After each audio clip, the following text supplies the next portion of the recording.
श्री शिवाय नमस्तुभ्यम हर हर महादेव। इंदौर में चल रही पूज्य गुरुजी पंडित प्रदीप जी मिश्रा की कथा का आज छठा दिन था। छठा दिन की कथा में जो भी गुरुजी ने आज विशेष जानकारियां, उपाय और पत्र बढ़कर बताए हैं, वो आज सभी वीडियो के माध्यम से आपके साथ शेयर करने वाली हूँ। आज की कथा का पूरा सारांश आज के इस छोटे से वीडियो में आपको मिल जाएगा।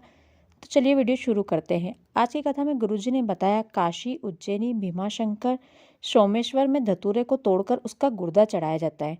धतूरे को तोड़कर उसका गुर्दा शिवलिंग को किस दिन कौन सी तिथि को चढ़ाया जाता है, ये वडोदरा में 3 दिसंबर से 9 दिसंबर तक होने वाली शिव प्रसाद शिव महापुराण कथा में बताया जाएगा।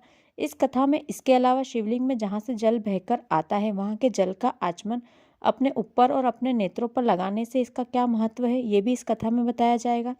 इसके अलावा कथा में गुरुजी बताएंगे शिव अभिषेक में चढ़ने वाले दूध और पंचामृत को जिस बर्तन में रखा जाता है, उस बर्तन का क्या महत्व है, ये भी शिव बड़ोदरा में होने वाली शिव महापुराण कथा में बताया जाएगा। तो उस कथा को अवश्य सुने। अगली जानकारी शिव महापुराण कहती है शिवलिंग में जलाधारी में जहाँ से जल नीचे गिरता है, यदि उसे हम लांघते हैं तो हमारा एकादशी का, 16 सोमवार का, मंगलवार का, बुधवार का, गुरुवार का, शुक्रवार का, शनिवार का, रविवार का या अन्य कोई भी व्रत जो हम करते हैं, इन व्रतों का सारा पुण्य उसी समय खत्म हो जाता है। आज की कथा की अगली जानकारी, यदि हम अपने जीवन में एक वृक्ष भी लगाते हैं तो 1,000 गोदान का फल हमें प्राप्त होता है। यदि एक वृक्ष हम बड़ा कर रहे हैं तो 100 गोमाता पालने का फल हमें प्राप्त होता है।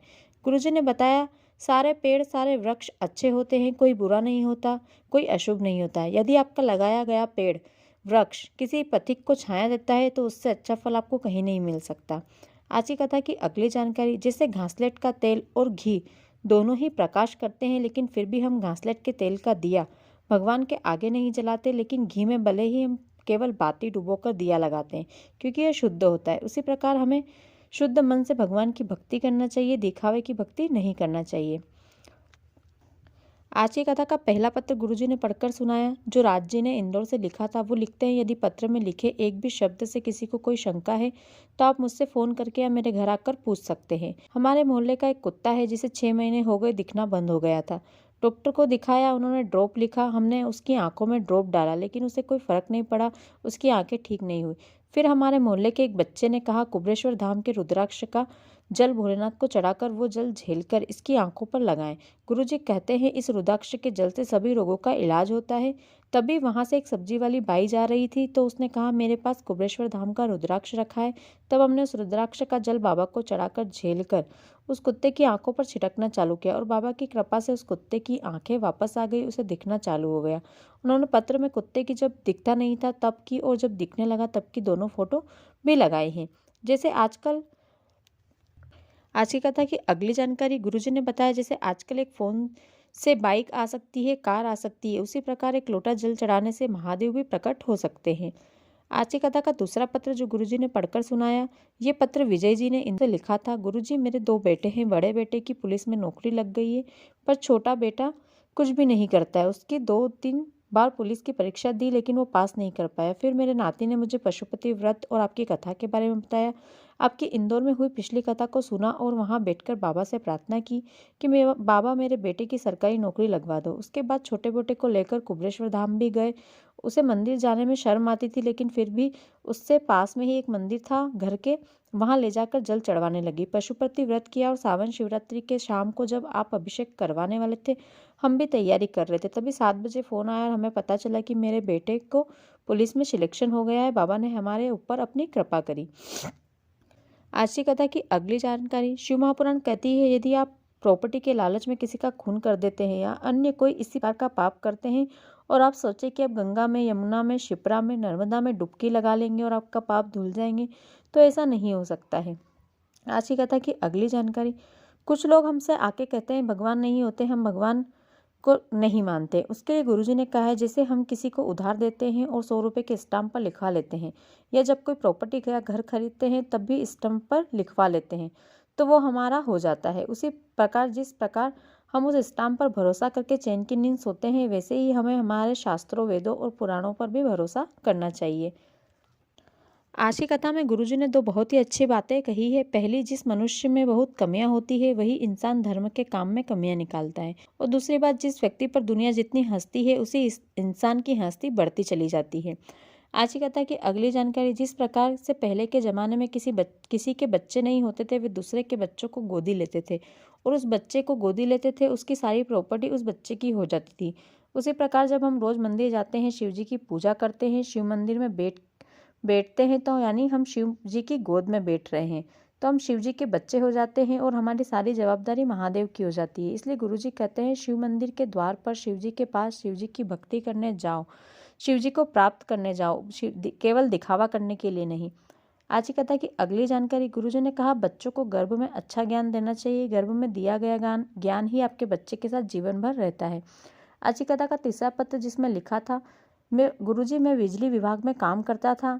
काम करते हुए मेरे साथ एक हादसा हो गया। मैं किसी काम से ऊपर चढ़ा था और मुझे वहाँ करंट लग गया और मैं बहुत ऊपर से नीचे गिर गया। मेरा शरीर पूरे तरीके से जल चुका था। मुझे हॉस्पिटल ले जाया गया। एक हॉस्पिटल में मुझे नहीं झेला तो दूसरे हॉस्पिटल में लेकर गए। जब मुझे हॉस्पिटल ले जाया जा रहा था तो मेरे परिवार वाले एम्बुलेंस में शिव मंत्रों का जाप कर रहे थे।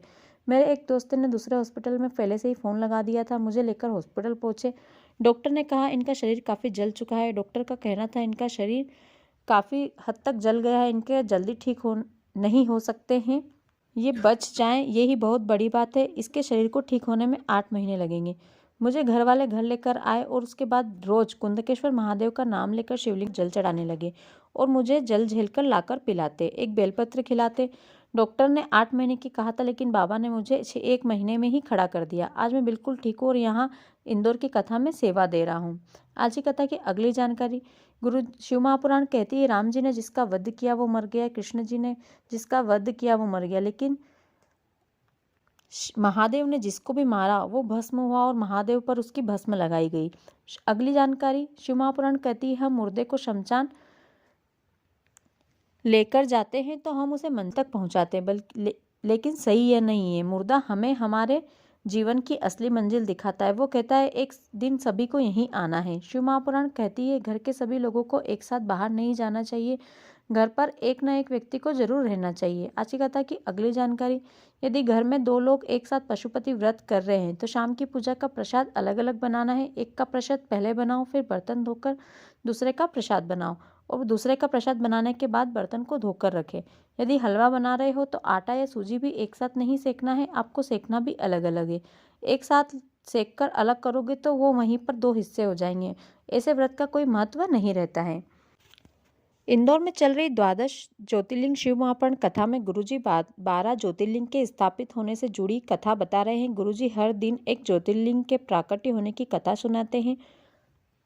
आज की कथा में गुरुजी ने काशी विश्वनाथ और भीमाशंकर के प्राकट होने की कथा को सुनाया है। कथा काफ़ी बड़ी है, इसलिए आप सभी के लिए अलग से पूरा एक वीडियो हर ज्योतिर्लिंग के इतिहास का बनाकर अपने इसी चैनल पर अपलोड करूंगी। यदि आप भी 12 ज्योतिर्लिंग का इतिहास जानना चाहते हैं, उससे जुड़ी कथा जानना चाहते हैं, तो चैनल को सब्सक्राइब कर लें। ये थी आज की कथा की कुछ विशेष जानकारियाँ, पत्र और उपाय जो गुरुजी ने आज की कथा में बताए हैं। यदि आपको वीडियो अच्छा लगा हो तो वीडियो को लाइक करें, शेयर करें, साथ ही कमेंट में हर हर महादेव और श्री शिवाय नमस्तुभ्यम लिखना ना भूलें। धन्यवाद।